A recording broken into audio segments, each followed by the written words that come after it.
Welcome to the Big Change the Film interview series. My name is Jason Cohen. I personally have lost over 120 pounds, and every week I chat with people who've also lost significant amounts of weight, share their stories, and try and pass along some of that inspiration. Including today's guest and myself, the total pounds lost is now up to 9,185 pounds. Today's guest is Richard Hubbard. He's from Northwest Connecticut. Rich said that he thought he was destined for a life of obesity, meds, and diabetes. He has since lost 150 pounds. In his previous life, he says that he would eat fast food every day. He would binge on cookies, candy, ice cream, and since has really kind of developed a passion for a healthy lifestyle, for weightlifting, and says that he now looks forward to remaining active late into his life. We have a great conversation, wide-ranging, about his journey. Also talks some about loose skin and kind of how he's approached that. And we have a great conversation. Thank you so much for watching, and I hope that you enjoy. I'm here with Rich Hubbard. We got connected through Tim Kaufman, and he's got a great story. He's lost 150 pounds. And so, Rich, first off, thanks for the time and chatting with me. And maybe we could just start off with a little bit about yourself, where you're from, and whatnot. Okay, I live in Northwest Connecticut. I actually work in Southern Connecticut at community college, Houstonic Community College. I work as a webmaster. That's actually a good lead into why I became obese, because I had a desk job most of my adult life. You know, I do a lot of sitting, and I think that might have contributed to my obesity. I can certainly relate there. So your total pounds lost is up to 150. Is that right? Yes, at least. I stopped weighing myself when I hit 350. I didn't want to see it go higher. I knew I had to get in shape, but you know, I just stopped weighing myself before I made any changes. You know, seeing that number go that high was really scary, and you know, I knew I was doing damage to my body, and you know, I had to do something. Yeah. Again, I can myself, and I think a lot of people can relate with that. The scale is like the thing that you avoid at all costs after a certain point. So take me back to the beginning. You know, as a kid, were you overweight? I mean, where did the weight kind of factor in for you? I was probably slightly overweight, not too heavy, and a little hot belly, but I wasn't what you consider heavy. I wished I was more into sports back then, because now I'm very active, and I realize I love running and, you know, exercising. I probably you know, could have been more active, but you know, I think I grew up eating a typical American diet. You know, there was meat always around, lots of junk food. You know, going out for Halloween, getting big bags of candy, and trying not to eat it all one night, and you know, just didn't have a good diet. I mean, there would be healthy items on the plate, but you know, there's a lot of junk food looking back to. And I think you said in a message to me that college and beyond is really when you started to pack on the pounds. What changed in there compared to, you know, previously?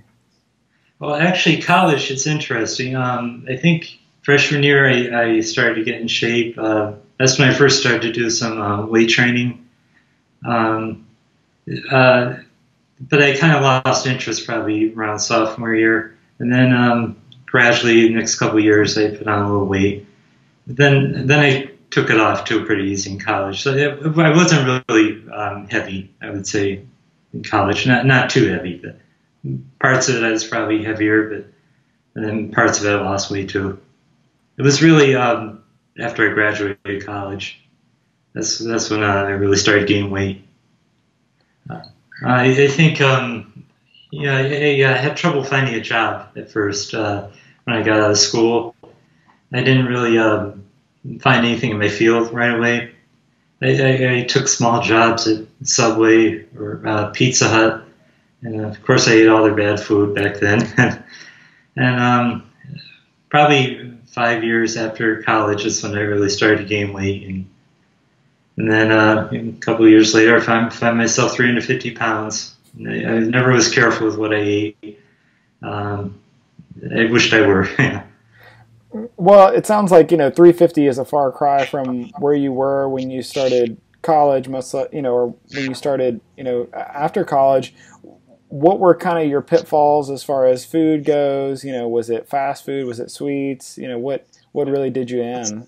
I ate fast food every day. I could think of a job I had in the newspaper. We used to go to Taco Bell, for supper, and I used to get all kinds of food there, and just basically binge. I would binge at home on half gallon of ice cream, and eat candy bars every day. And what's interesting about now is I don't crave any of that stuff. As soon as I gave it up, after I went plant-based, especially, all those cravings went away. But for years, I ate so much junk. I just can't believe I survived how much I ate, really. I think I figured it out one time. It's like in excess of 5,000 calories a day sometimes. And I did work out, but I don't think I took it serious back then. Maybe would work out like 3 days a week, doing the treadmill 20 minutes at a time, maybe. But it was a slow pace, and I wasn't working up the sweat back then. And at any point in that process, I know you said that you worked out a little bit, but was there any point in which you said, maybe I should do something about this, or maybe I should do something to offset it? Like, were you ever trying to lose weight back then, or was it really on your mind? I was, but the diets would fail. And for some reason, I just went back to the junk food. I think because it was so addictive back then. Yeah, I'd have cravings of these foods, and that's why I'm amazed that the cravings went away, because I would crave ice cream, and I was always given to the cravings. And anytime I would try a diet, it wouldn't last. So I never really lost the weight once I gained it until the final attempt, when I finally succeeded. Yeah, so did you kind of have a low point in all of this? Did you have a point at which you decided to change things around? Yes, that was when I went to the doctor. We actually had to have a physical for my job. They changed the health insurance requirements. So in order to get a cost savings, you had to do a physical. And that was the first time I had to face the issue head on. I avoided the doctor for years and years. I mean, I probably didn't see a doctor since before I started college, before that. So that's how much I hated going to the doctors. Just because I didn't want to deal with the issues that I knew I probably would face. And there was a history in my family of diabetes and high cholesterol, and both my parents are on medication. So I wanted to avoid that. And I knew that if I went to the doctor right here, I'd have to go on medication. I didn't want to face that. So until I finally had to go to the doctor, that was a wake-up call when I finally did. And what did the doctor tell you? He told me just what I suspected, that I was morbidly obese. I had to lose weight. The interesting thing was, before I went to the doctor, like probably a month or two before, I started to exercise and cut back on my food, and I did start to lose some weight. So he didn't actually see me at my heaviest, because I wanted to be a little bit healthier than I was seeing the doctor. So I think that helped, because the lab work actually, it was bad enough, but it didn't come back as probably as bad as it could have been. I wish I had numbers to compare from my heaviest to them, but I don't. Anyway, so the doctor was worried about my blood pressure. It was probably like 160 over 90 or 160 over 100 or something. And he wanted me to come back, and said maybe it's because I was nervous the first time, and you could check the blood pressure again. And he told me to get a blood pressure monitor and check it myself. And I did. I kept a journal. And the next appointment, like a month later, he told me that I'm definitely hypertensive and I would have to go on medication. So he did prescribe meds. I picked it up, read the side effects, and thought to myself, I don't want to be like my parents, who are on these medications for life. And I didn't want to go down that road. So I started to read on the internet and realized I can get the blood pressure down on my own by making dietary changes. So I called up the doctor and said I would rather lose weight and see if it brings the blood pressure down. And amazingly, he agreed. Because I know some doctors when they like to push the meds from what I hear. So I was really glad he gave me the opportunity to lose the weight first. Wow. So was that, I'm thinking he's giving you meds. That was kind of what you were offered. Did he offer losing the weight as a possibility, as a possible, quote unquote fix or treatment plan? No, it wasn't as a treatment plan. He kind of made it sound like I'd have to go on meds too, but I should lose weight also. And, it took research on my part, because I never really read about health much before then. It took research to realize that I could get it down on my own. But a lot of it was because of my diet. So he wasn't really offering any tips on food. He probably didn't know much about nutrition either, as many doctors don't study it. So, a lot of it, I think the internet really helped me over the years. So I know that you, even before you got kind of started, you had already begun to try and work out and try and lose weight in anticipation of the doctor's visit. But then after that, with your determination not to go on meds, what did that first kind of, what did those first stages look like? Those first days, those first weeks, those first months? How are you kind of changing the way that you viewed all these things? It was scary for me at first. I wasn't used to getting the attention. So here I am using the treadmill for an hour, probably at a slower pace, much slower than I can now. And it just felt like all eyes were on me. And especially when I started to lose weight, it's really uncomfortable. People would say, "Oh my God, you're losing so much weight." And it caused a lot of anxiety, I think. I wasn't used to it. But eventually I got used to it. But it took a long time. I mean, when somebody loses that much weight in a year, people have to notice, And then how did your attitude and your approach and maybe even, what you had to learn for yourself with food change? Yeah, that's been a learning process. I think having high blood pressure was a blessing because that really made me study food. At first I was paranoid about how much sodium was in foods because I knew sodium could lead to blood pressure problems. That was the starting point. So it became like almost an obsession, but a positive obsession, I think. I'd be very careful about ingredients. And eventually it led me to I would discover, hey, aspartame's not good for you. So a few months after I started my diet, I gave up aspartame. And different things that I would read from health websites, I would rethink my diet based on information that I saw out there. And I gave up red meat probably a few months after that. And it's all based on research.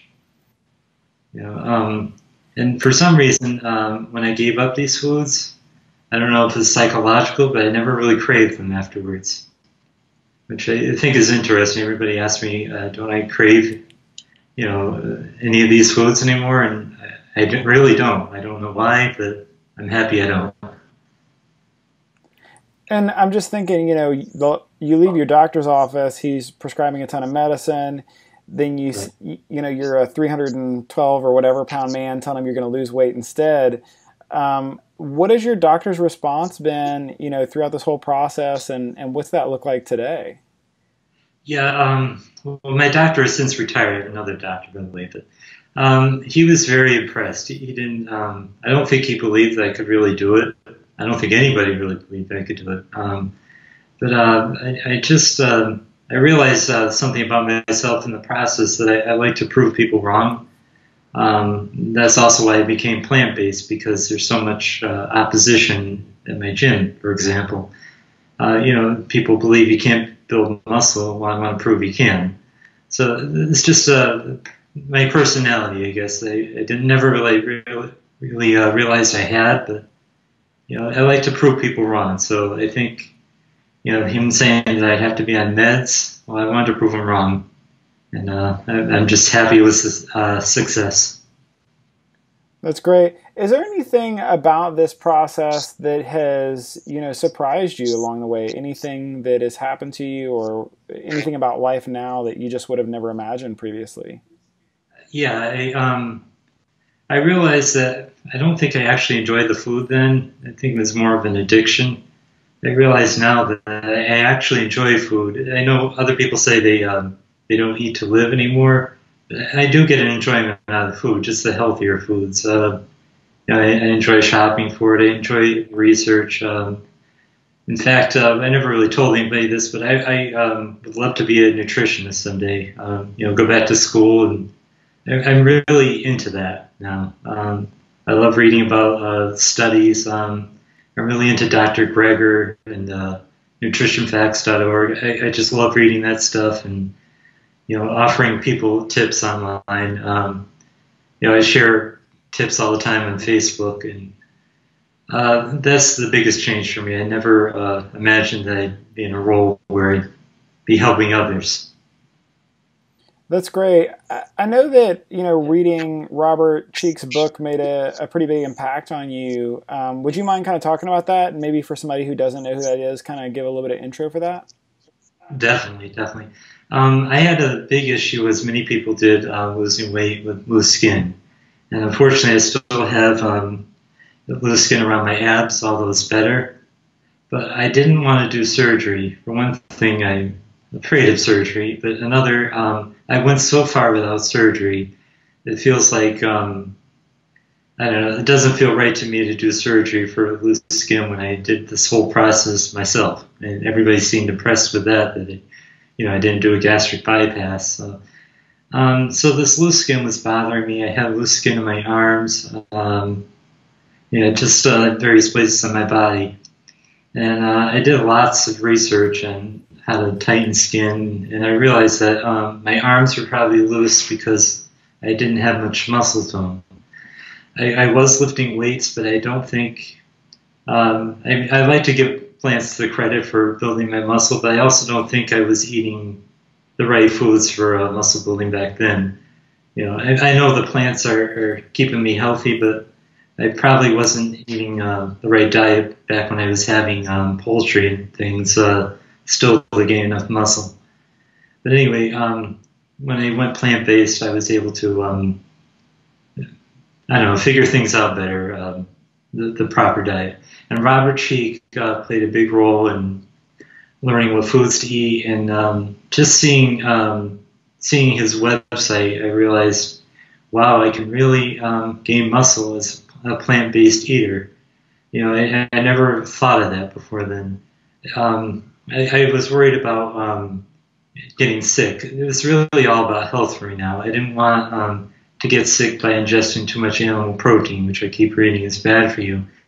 The second doctor I got after my first doctor retired, he told me to cut down on my protein. My personal trainer at the time was telling me to ingest 200 grams of protein a day. And I tried whey protein, but I didn't care for it, thank God, because that would have did more damage to my body. So I tried plant-based protein, but still, it's a highly processed food.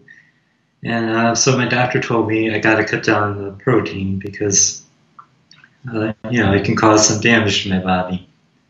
And I thought that's going to hurt my plans to build muscle. And he told me that I could still build muscle, but 200 grams is a lot.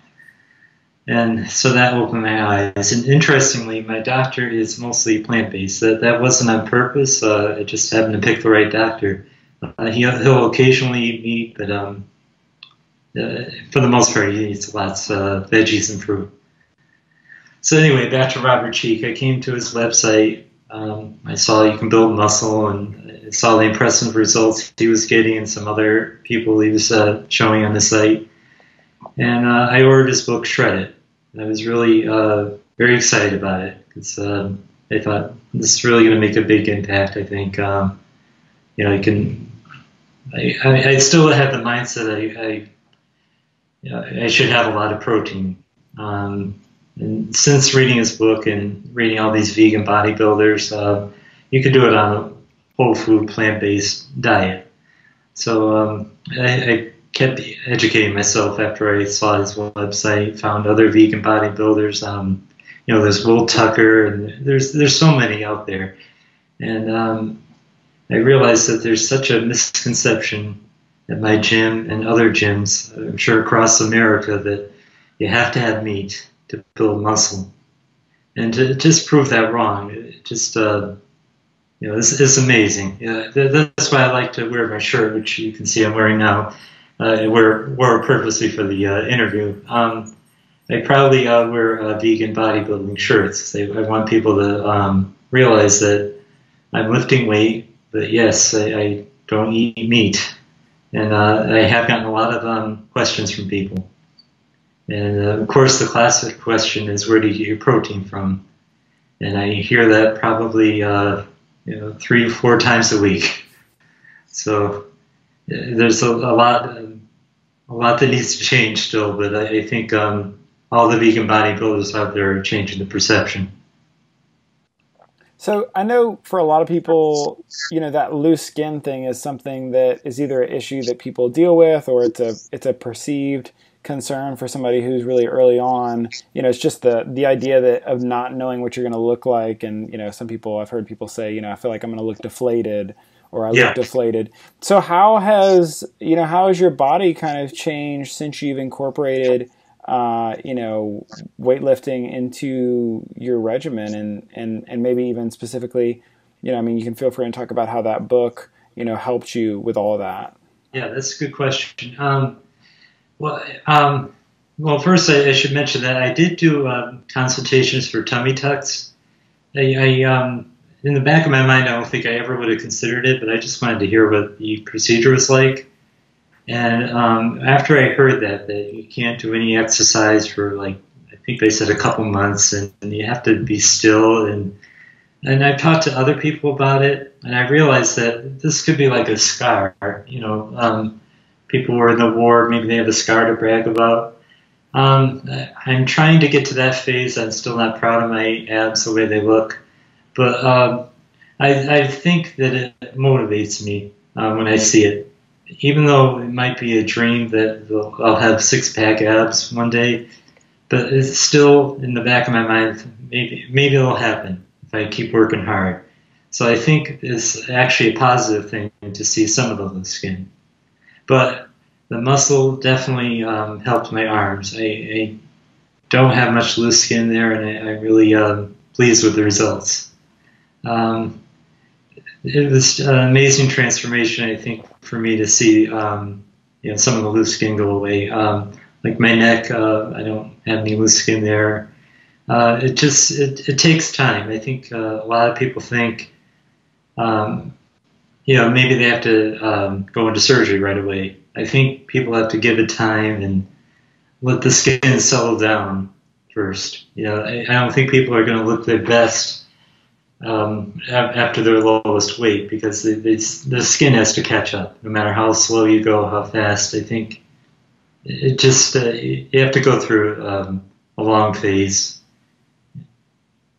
And there are stories online. I've read other people who've lost weight, and there's comments that they don't look so good, or they look older after they lose weight. And I think, or maybe they look anorexic because of the loose skin. It can make people look bad too. But if they hang in there, I think it gets better. At least it did for me. That's good to hear. So if you could have a conversation with somebody who's at the beginning of this journey, who's just, kind of starting out and is looking for some advice, what would you tell that person at the very beginning? That's a good question. I really think I should have at the beginning took weightlifting serious while I was losing weight, and not just focus on cardio. Cardio is important to lose the weight, but I think I would have had less loose skin had I been lifting weights as well. I can't prove it, but that's my gut feeling. So I would tell a person to try to do some weightlifting, even just a couple times a week, while you're losing the weight. I think they'll have less issues down the road. And not to go super fast with the weight loss. From what I've been reading, the faster you go, the more loose skin you'll have. And then I'm not sure if it's any different, but if you could go back in time and have a conversation with yourself when you were at that highest weight, just to give yourself some words of encouragement or some kind words, what would that be? To not give up. I used to think back then that I was destined through medication, destined to be diabetic, and it really doesn't have to be that way. I believe Dr. Greger and other doctors' advice, that even if you have the genes, it doesn't have to, it doesn't have to become a problem. Diet is a huge role, in my opinion. Even if somebody is geared toward diabetes, I don't believe that they have to get it if they eat clean. All the research I've read, it points to processed meats and meat in general, causing diabetes. And my big thing is I want to stay healthy. I want to prove to my dad, for example, he loves to say, "Well, wait till you get to my age. You'll know, all the pain he has and insomnia and everything." I just want to prove that down the road I can be just as healthy as I am now by eating clean and exercising. I don't want to, have all these problems as I get older. And I think I would tell myself back then, which I probably wouldn't believe if somebody told me, that I can be completely healthy and I don't have to worry about my blood pressure anymore, which is, by the way, I think it was 118/68 last time I checked. I don't have to worry about these things. High cholesterol, that was 136 total last time. Best cholesterol my doctor's seen, he told me, by the way. So, but I never would have known that back then. I never would have thought that I would have been this healthy now. Back then, I thought I was just destined for a life of obesity and meds, and I didn't want that. Well, that's awesome. You were able to turn that whole thing around, because obviously it's no small feat. Obviously, what's the best way for people to connect with you and find out what you have going on? Yes, I am on Facebook. They can friend me if they like. But also a good way to reach me is healthylivingct.com. I have a blog there. We're also on Facebook, Healthy Living. I believe it's Healthy Living CT if you type that in on Facebook. I love to connect with people, offer diet tips, and help people with weight loss. I'm getting requests all the time from people. How do they transfer to a plant-based diet? I love helping people with the journey now and giving them tips on what worked for me. And I love pointing them to doctors online who have helped me. Dr. Greger is a big influence. I would point people to Robert Cheek, Dr. Furman, who I haven't mentioned. He was a big influence on me too. I cut back on meat, even though I wasn't completely vegan back then. But he's the first one to introduce me to the fact that meat causes disease. So I would point people toward those people as well, and offer my own tips too from what I've read. If that answers your question. I forgot what the question was now. Yeah, that's outstanding. Well, Rich, thanks so much for the time, and really appreciate it. Thanks for sharing your story, and I'll make sure to include links to all that, and hopefully connect with you soon. Okay, thanks. Appreciate it. Maybe I'll see you at the plant stock too. Yeah, that'd be fantastic. Okay. Bye-bye. Yeah, have a great day.